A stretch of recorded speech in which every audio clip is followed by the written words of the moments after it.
말씀입니다. 시편 129편 1절부터 마지막 8절까지 우리 한 절씩 교독해서 읽겠습니다. 제가 1절 먼저 읽겠습니다.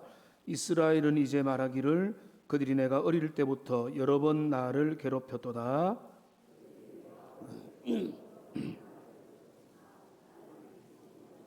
바까는 자들이 내 등을 갈아 그 고랑을 길게 지었도다.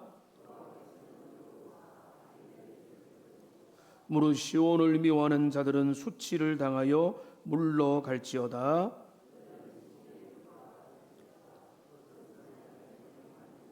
이런 것은 베는 자의 손과 묶는 자의 품에 차지 아니하나니 지나가는 자들도 여호와의 복이 너희에게 있을지어다 하거나 우리가 여호와의 이름으로 너희에게 축복한다 하지 아니하느니라.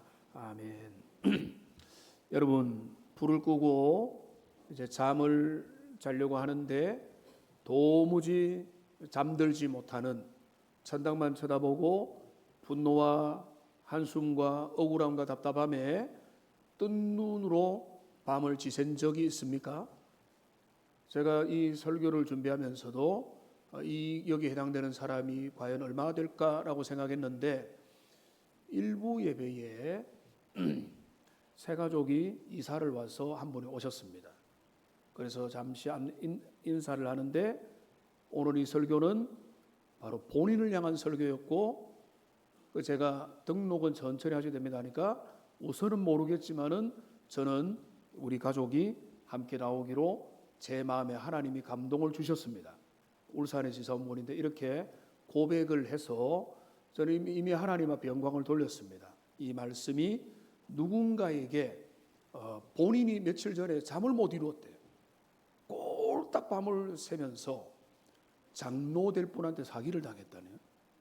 하여튼 그렇다는데 자세한 건 모르겠지만은, 그런데 그 모든 고난과 역경 속에서 오늘 잠 못 이루는 밤을, 수많은 고통의 나날들을 보내는 분들이 있을 겁니다. 어제의 고민, 어제의 고통과 지금 내게 다가온 여러 가지 어려운 것 때문에 잠 못 이루는 분들이 있을 것입니다. 일터와 직장에서 억울함과 답답함과 서러움, 그리고 내 육신의 질병과 예상치 못했던 다가오는 어려움들, 그리고 꺼지지 않는, 사라지지 않는 경제적인 압력들, 이런 것들을 생각하면서 잠을 못 이루고 힘들어하고 우울해하고 답답해하는 분들, 이런 분이 있다면 오늘 이 본문의 말씀을 통해서, 여러분 하나님의 말씀을 통해서 새 힘을 얻는 은혜가 있으면 좋겠는데요. 화면에 보는 것처럼 우리의 삶은 때로 광야와 같고, 광야길을 걷다 보면 상처를 입지 않을 수 없습니다. 여러분, 성경은 여러분 어떤 공식 모음집이 아닙니다. 하나님은 사랑이다, 하나님은 뭐다, 논리적으로 딱딱 1번, 2번 한 100개를 모아놓고 이거 외워라, 이렇게 하지 않죠. 성경에 보면 여러 가지 이야기들이 나옵니다.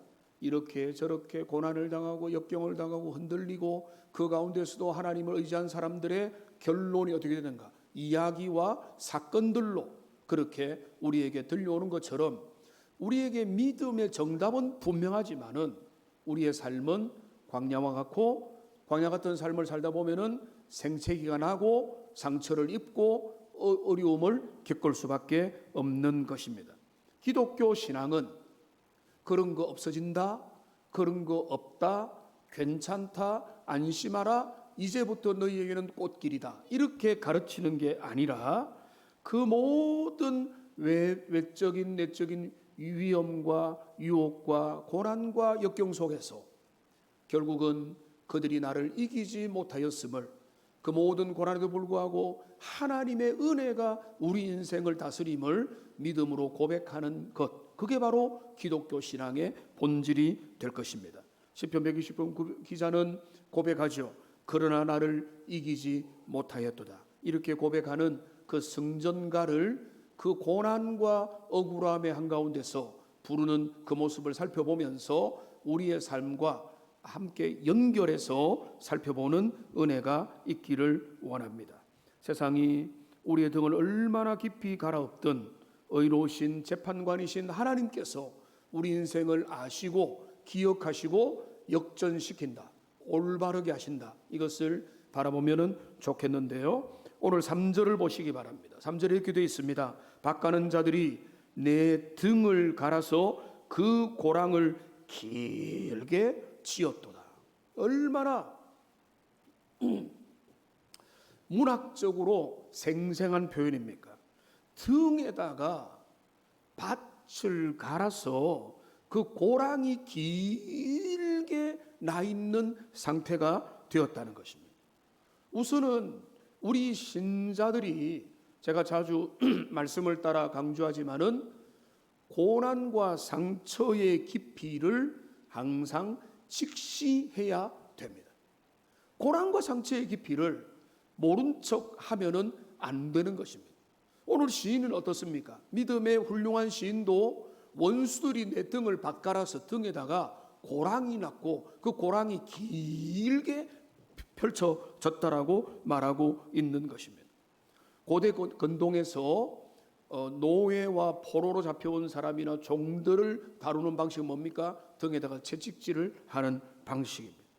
가혹하게 채찍질치면서 노동, 아주 무리한 요구, 수확을 얻기를 원했던 것입니다. 우리의 삶에도, 여러분 삶에도, 여러분 지금은 다 없기를 바라지만은 지나간 삶이나 여러분의 삶에도 등을 가는, 그래서 등에 고랑이 패는 같은 누군가에 의해서, 고용주에 의해서 갑질을 하는 사람을 통해서, 아니면 직장의 누군가에게, 심지어는 뭐 참교육 이런 영화를 제가 필요에 따라서 봤는데 너무 끔찍하긴 하지만은 또 시원한 면도 사람들이 있어서 박수를 보내잖아요. 이 교사들 너무나 이렇게 극성맞은 학부모 때문에 교권이 위기에 있을 정도로 그렇게 돼 있는 현실, 그런 여러 가지 남들이 모르는 스트레스 때문에, 민원들 때문에 슬퍼하는 그런 어떤 상황이 있다면 오늘 시인과 여러분의 마음을 일치시켜 보기를 원합니다. 그런데 문제는 뭔가 하면, 여러분 1절을 보십시오. 뭐라고 이야기합니까? 그들이 내가 어릴 때부터 여러 번 나를 괴롭혔다. 여러분 2절에도 그들이 내가 어릴 때부터 여러 번 나를 괴롭혔으나 라고 말하고 있습니다. 한번 따라 합시다. 어릴 때부터 여러 번. 여러분 이거는 뭡니까? 이거는 한 인생을 의미하기도 하고 이스라엘 민족을 의미하는 그 교회 공동체를 의미하기도 하는데, 어릴 때부터 여러 번이라는 것은 지속적으로, 연속적으로, 계속해서 반복적으로 여러 번 고난과 상처가 그 인생 가운데 주어지게 되었다, 이런 의미가 되겠습니다. 한두 번의 쟁기질이 아니라 한 번 고난과 한 번 어쩔 수 없는 사고를 당한 것이 아니라 어릴 때부터 여러 번 셀 수 없는 횟수로 고난과 역경을 당하고 있는 것입니다. 여러분 여기서 우리가 봐야 될 첫 번째 진실이 있습니다. 신앙의 진실함은 역경을 외면하지 않는 것입니다. 고난 없다, 염려 없다, 풍랑 없다, 어려움 없다, 예수 믿으면 다 해결된다, 이런 어떤 마약성 처방전을 주는 게 아닌 것입니다. 시편의 기자는 모든 것이 다 감사합니다라고 그렇게 끝내는 것이 아니라, 내 인생은 이런 우여곡절들이 점철되어 왔었다, 이스라엘의 역사를 보니까 더 그렇더라, 이렇게 말하고 있는 것입니다. 그런데 중요한 건 뭡니까? 신자와 불신자의 차이는 고난이 있느냐 없느냐의 차이가 아니라 오늘 위대한 선언이 2절에 나타납니다. 여기 2절 뒤에 보면 뭡니까? 그러나 나를 이기지 못하였도다. 여러분 고난이 없어서 나는 편안하게 인생 잘 살았습니다가 아니죠. 고난이 있었습니다. 도전이 있었습니다. 심한 환난을 당했습니다. 어려움을 당했습니다. 이대로 죽구나라는 시간도 있었는데 결론은 뭔가 하면 그러나 그들이 나를 이기지 못했다는 거예요. 그러나 그들이 그 고난이, 역경이, 시험이, 원수가, 마귀가 내 영혼을 침몰시키지 못했다는 것입니다. 이 시인의 고백이 여러분 모두의 고백이 되기를 주님의 이름으로 축원합니다. 믿음의 사람은 이 고백을 하는 사람. 심한 환난과 고난을 당하고 때로는 억울한 일을 당하고 역경을 당하고 나도 모르는 애매하고 힘든 일을 당한다 할지라도 그 가운데서 후퇴하거나 절망하고 때로는 넘어지기도 하지만은 결코 절망하지 않고 거기서 또다시 일어나서 주님이 원하는 그 길을 향해 걸어가는 그 사람. 그들이 많은 시간 동안에 이스라엘에게 악인들이 채찍질하고 원수들이 공격하고 괴롭히고 외부에서 내부에서 힘들게 하고 그런데 그들의 결과는 뭡니까? 그 고백이 뭡니까? 그들이 나를 이기지 못하였다. 이것이 신자의 고백이 되는 것입니다. 여러분 인생 영화 이러면은 라이언 킹도 있고요, 뭐 타이타닉도 있고, 뭐 그다음에 벤허 이런 것도 있지만은 제가 한 10손가락에 꽂는 영화 중에 하나가 레미제라블이라는 거 보신 분들도 있을 겁니다. 레미제라블에 근데 제가 특징이 뭔가 하면 돌아 나오면 다 잊어버립니다.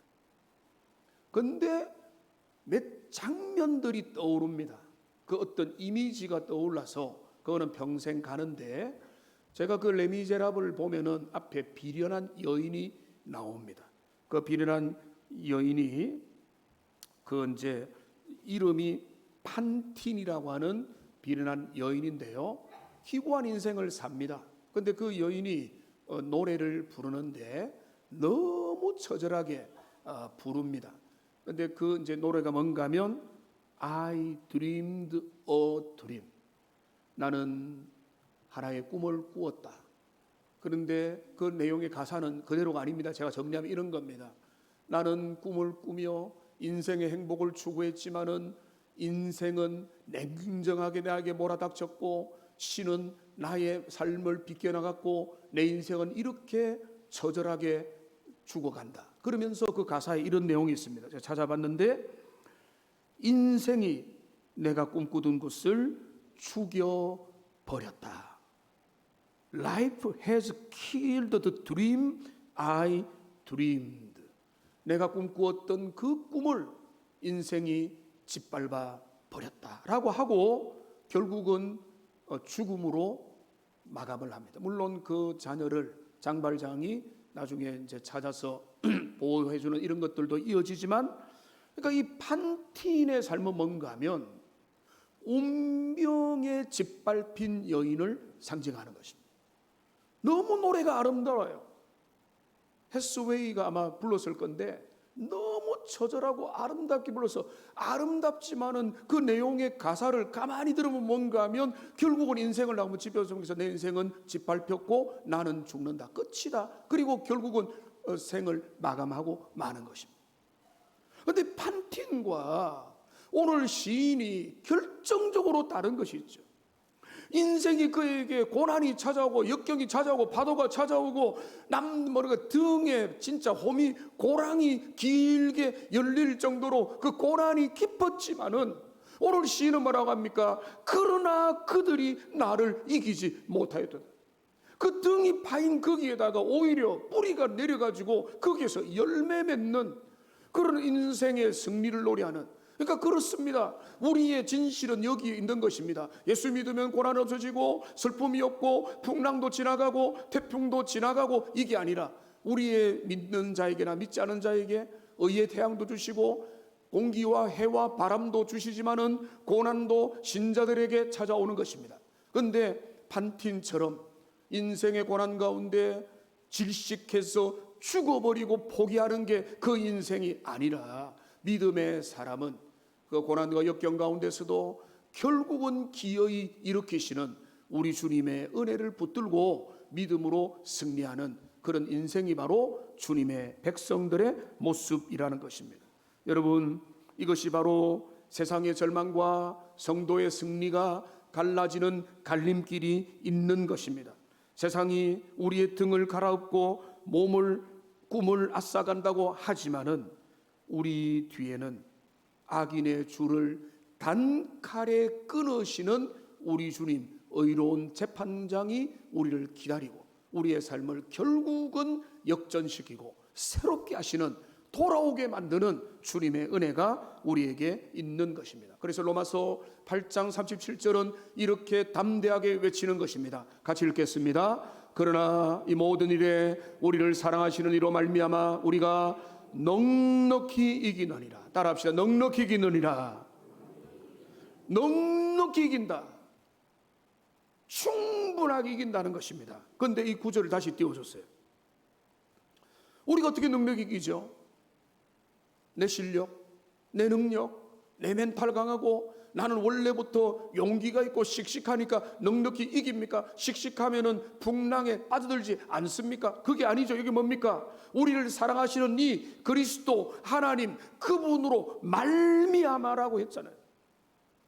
그러니까 우리의 이기는 힘은 우리에게서 나오지 않습니다. 여러분의 머리, 여러분의 학력, 여러분의 가문, 여러분의 물질, 그것이 우리를 넉넉하게 이기지 못하게 만듭니다. 그런데 우리를 넉넉하게 이기는 뭔가 하면은 우리를 사랑하는 그분, 우리의 인생을 붙드시는 그분의 은혜 가운데서 우리가 넉넉히 이긴다고. 고난을 당한 목록을 생각하면 제일 심한 고난을 받는 사람이 사도 바울이잖아요. 근데 바울의 고백입니다. 우리가 넉넉히 이긴다. 여러분 고난 가운데 있습니까? 역경 가운데 있습니까? 그 고난과 역경을 내 힘으로 도무지 불가능합니까? 그리스도에게 가서 그분 안에서 우리의 고난을 올려드리고 주님이 주시는 힘으로 이 고난을 잘 항해 나가는 믿음의 백성들 다 되시기를 주님의 이름으로 축원합니다. 여러분, 그렇기 때문에 우리에게 중요한 것이 있습니다. 여러분의 상처를 그리스도의 상처와 연결하는 은혜가 있어야 되는 것입니다. 여러분, 우리가 좀 묵상을 해보면 예수님은 오늘 이 경험을 직접 하셨습니다. 등이 갈리는 경험을 했습니다. 저는 그 경험은 못했습니다. 등이 갈리는 경험. 예수님은 불법 재판 가운데 유죄 선언을, 십자가형을 선언받으시고 로마 군사 군병들은요 채찍으로 예수님의 등을 내리쳤습니다.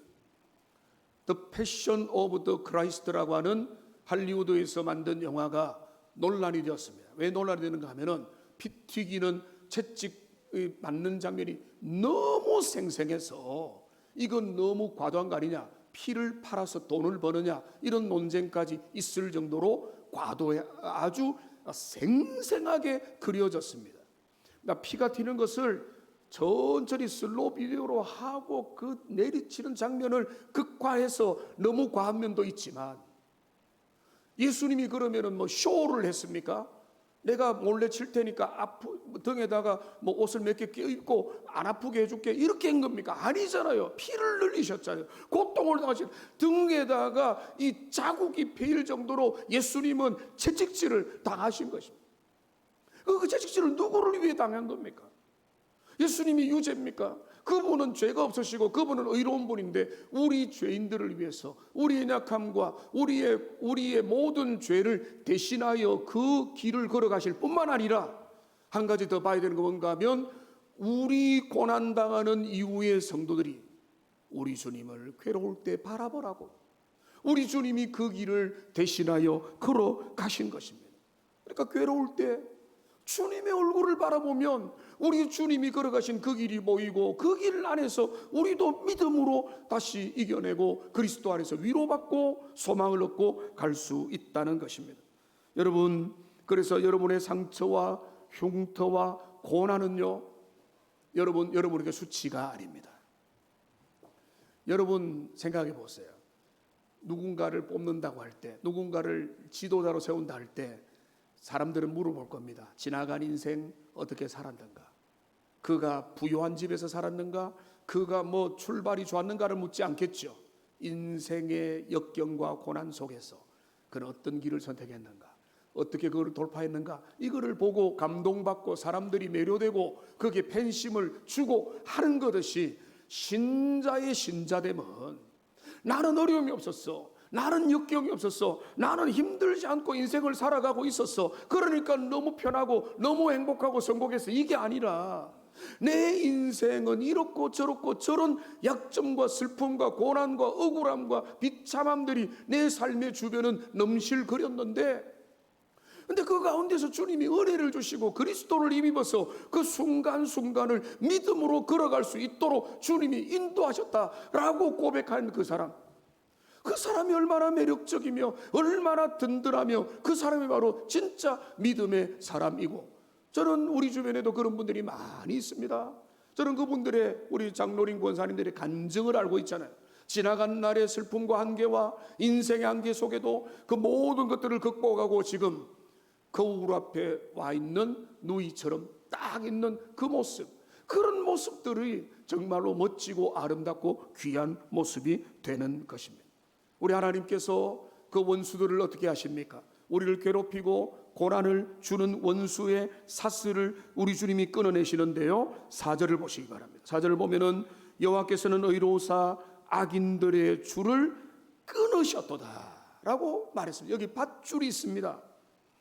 여기 이 밧줄이 있는데 이 밧줄의 줄을 우리는 뭡니까? 이 줄을 막 가위 안 되니까 뭐 칼을 가지고 동원하고 온갖 끊으려고 하는데 안 끊어지는데, 우리 주님은 단번에 의로우신 재판장은 그 모든 우리를 얽매이는 줄들을 단순간에 끊어버리셨다. 지금 이스라엘은 그 은혜를 지금 찬양하고 있는 것입니다. 시편 103편 6절을 보면은 여호와께서 공의로운 일을 행하시며 억압당하는 모든 자를 위하여 심판하시는도다라고 고백하고 있습니다. 우리 하나님은 여러분을 지켜보고 계십니다. 여러분의 고통을 알고, 여러분의 억울함을 알고, 여러분의 슬픔을 알고, 여러분의 한계를 압니다.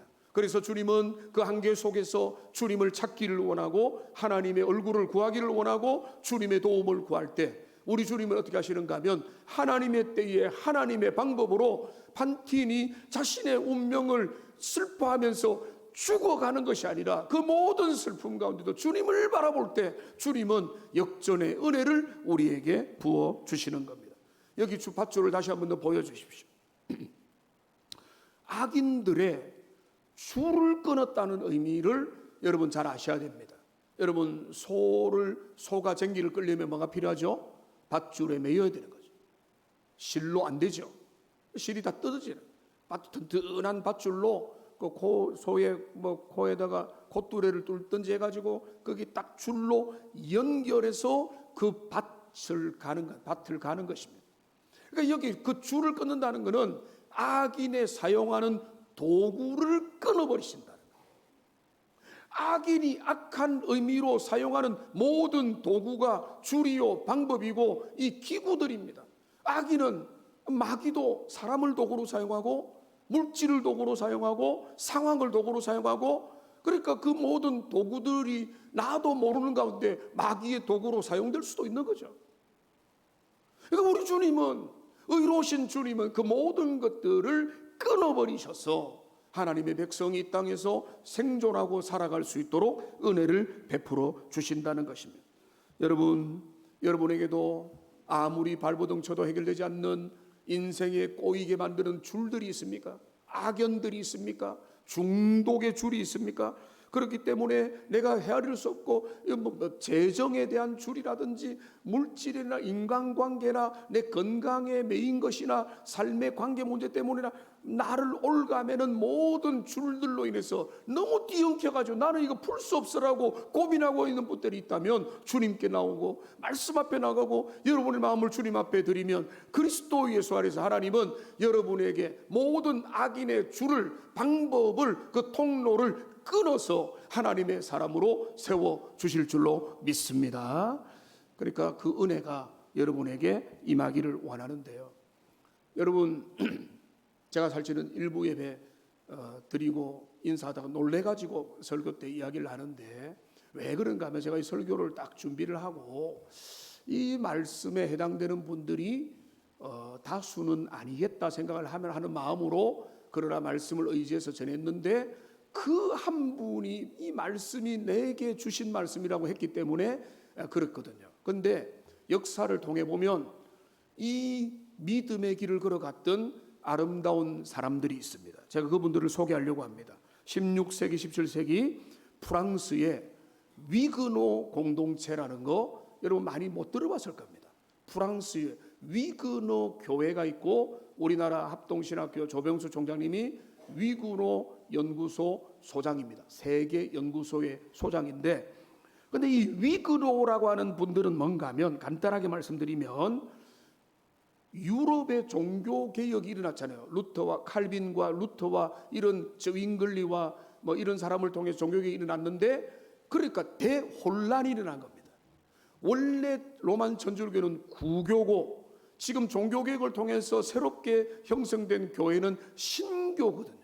그런데 유럽은 뭔가 하면 봉건제고 왕들이 있으니까 왕과 그 마을의 봉건 지주가 종교를 선택해버리면 졸지의 한순간에 그 종교로 바뀌어버리는 거예요. 그러니까 좋은 의미에서는 구교였다가 그 왕이, 그 분봉 왕이 정말로 복음을 받아들여서 이제는 우리 영토에서는 신교를 받아들여야 된다 하면은 다 신교가 되는 거예요. 근데 왕들이 암살도 당하고 죽임도 당하고 올리버 크롬웰 알잖아요. 그런 어떤 뭐 시민혁명도 일어나는 와중에 지금 이제 구교가 엄청난 신교에 대한 박해를 해서 프랑스에서는 1572년 8월 24일에 성 바들룸에 축일되는 그 기념일에 신교 그리스도인들을 거짓으로 속여가지고 그날 하루에 3,000명이 순교가 됩니다.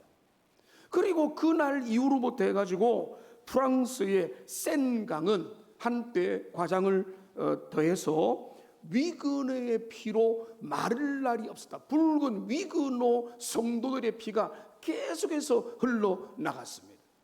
그게 역사적으로 진짜 일어난 엄청난 비극입니다. 근데 그 결과가 뭔지 아세요? 그들은 어떤 길을 택했는지 아십니까? 그들은 신앙을 지키면서 그 위그노들은 숲속으로 들어갔습니다.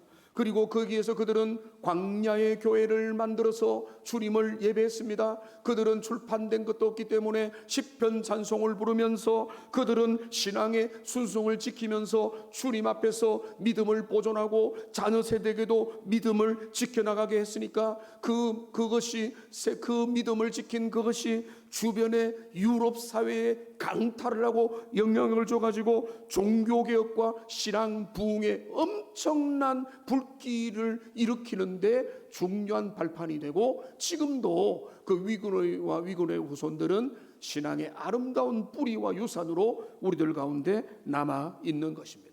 어떻게 고난 가운데 믿음을 지키느냐? 여러분, 북한의 지하교회 성도들이 점점 줄어들겠지만은 그들도 눈물로 산속에서 주님을 예배하고 있는 것처럼, 여러분 아무리 역경과 고난이 와도 그 가운데서도 여호와를 바라보는 믿음이 결코 사라지지 않음을 우리는 프랑스의 위그노 공동체를 통해서 확인하게 되는 것입니다. 여러분, 그러니까 믿음의 사람을 주님은 책임지신다, 은혜 주신다. 그들의 원수의 악인의 줄을 잘라 버리신다. 근데 그뿐만 아닙니다. 여러분, 그런데 그들이 누구냐고요? 여러분, 주님이 말씀하십니다. 6절을 보십시오. 6절에 보면은 주님은 분명히 말합니다. 그들은 지붕의 풀과 같을지어다. 그것은 자라기 전에 마르는 것이라. 악인은, 원수는 하나님의 나라를 대적하고 주님의 백성들을 공격하고 여러분의 삶을 건드리는 사람은 그들이 누구라고요? 지붕의 풀이라는 겁니다. 지붕의 풀, 지붕 위에 있는 풀은 초록초록하고 건강하고 잘 자랄 것 같지만은 그 지붕의 풀은 그 밑에 뿌리가 결코 밑으로 내릴 수 없으니까 뜨거운 태양빛이 자결하고 나면은 그 풀은 운명이 어떻게 되겠습니까? 그들의 인생이 그와 같다는 것입니다.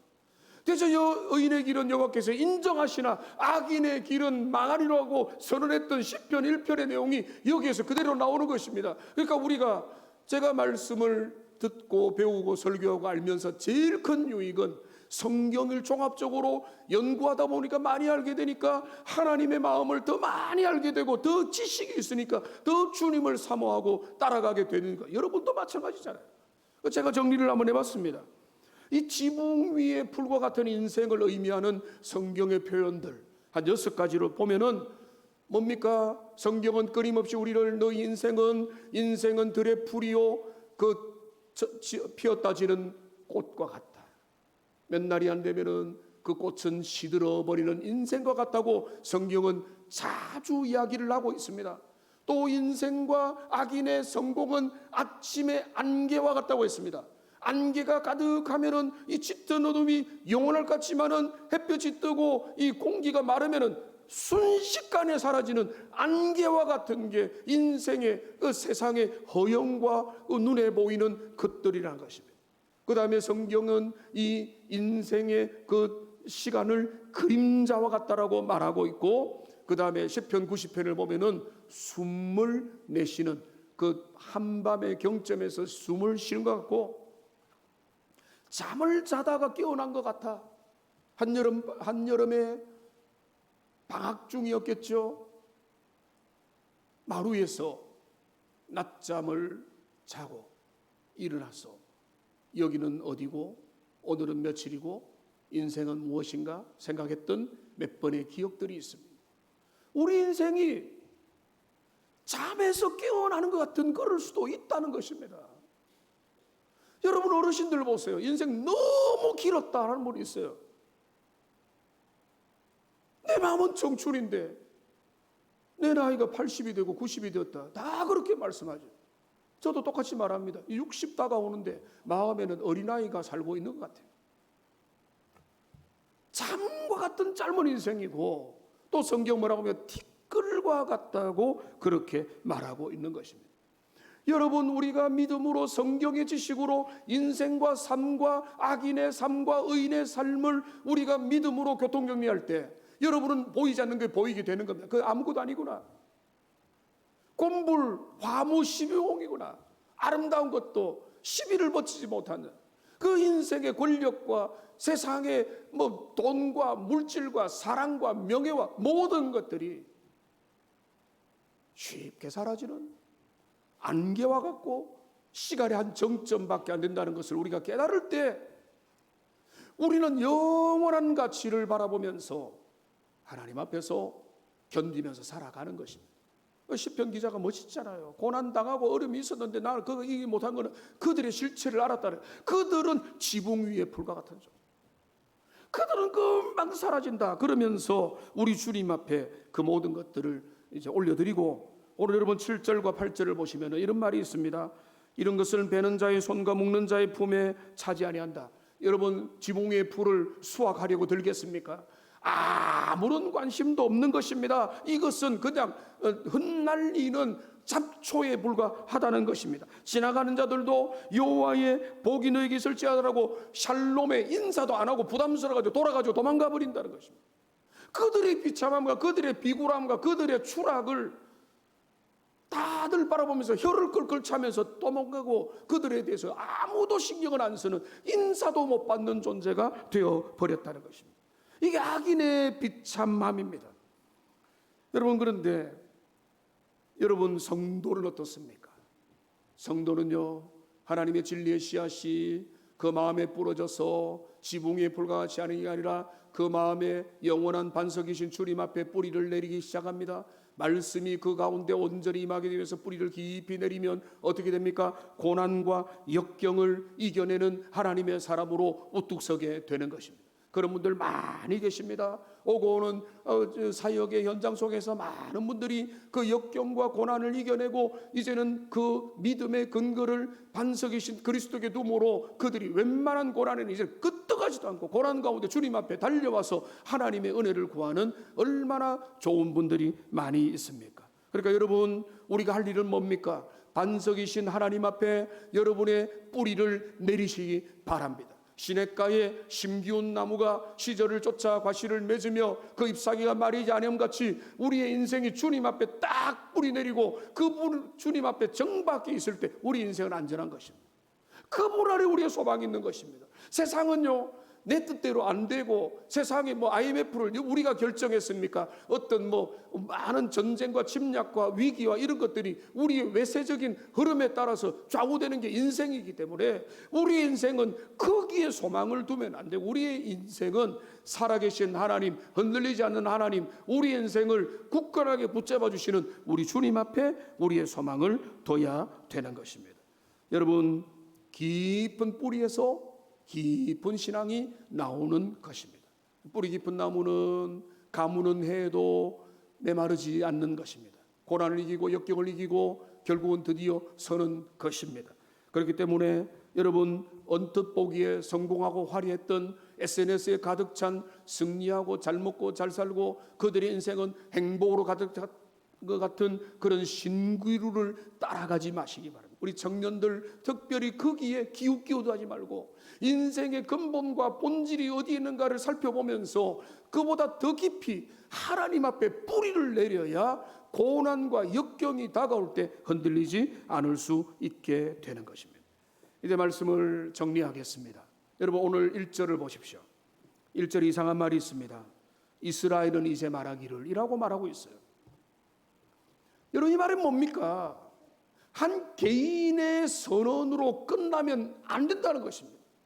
너희 믿음의 가족들은, 너희 동흥의 공동체는, 하나님의 백성들은 이렇게 선언하라는 것입니다. 뭡니까? 악인은 악하지만은 그들은 영원하지 못하고 그들은 지붕 위에 풀과 같고 우리는 결코 그들이 우리를 침몰시키지 못했습니다. 그들이 우리를 이기지 못했습니다. 하나님께서 우리에게 은혜를 주셨습니다. 이거를 고백하라. 누가요? 이스라엘 백성들이, 하나님의 백성 공동체가. 그러니까 우리 공동체는요, 그 믿음을 함께 찬양하는 공동체. 모든 상황에서 주님, 내 슬픔이 있고 억울함이 있고 나의 잠 못 이루는 밤도 있었지만은 그 모든 상황 가운데 주님 앞에 기도하고 간구할 때 하나님 은혜 주시고 중보하시고 인도하시는 그 은혜를 경험하는 것입니다. 그렇기 때문에 여러분, 말씀을 한번 정리해 보면은요, 우선은 여러분이 상처를 받았다면 인정하시기 바랍니다. 가정으로부터, 이웃으로부터, 삶의 폭력으로부터, 이런저런 어릴 때부터 당해왔던 상처들을 여러분 직시하는 게 시작입니다. 그거를 외면한다고 해서 해결 안 됩니다. 그거를 인정하십시오. 그러나 여러분, 선언하시기 바랍니다. 결코 나를 이기지 못하였다라고 선언을 하시고 그리스도께 여러분을 주도권을 내어드리고, 그리고 세상의 화려한 소돔과 그 고모라의 환영, 바벨탑의 환영에 사로잡히지 말고 이 세상의 길을 믿음의 길로, 나그네의 길로, 순례자의 길로 걸어가면서 영원한 주님의 부르심을 따라 걸어가는 그것이 신자의 길이고 그것이 믿음의 길인 것입니다. 오늘 제가 모르겠지만 고난 가운데 믿음의 길을 걸어가는 여러분 모두에게 이런 시인의 고백이 우리 모두의 고백이 되기를 주님의 이름으로 축원합니다. 기도하겠습니다. 살아계신 하나님 아버지,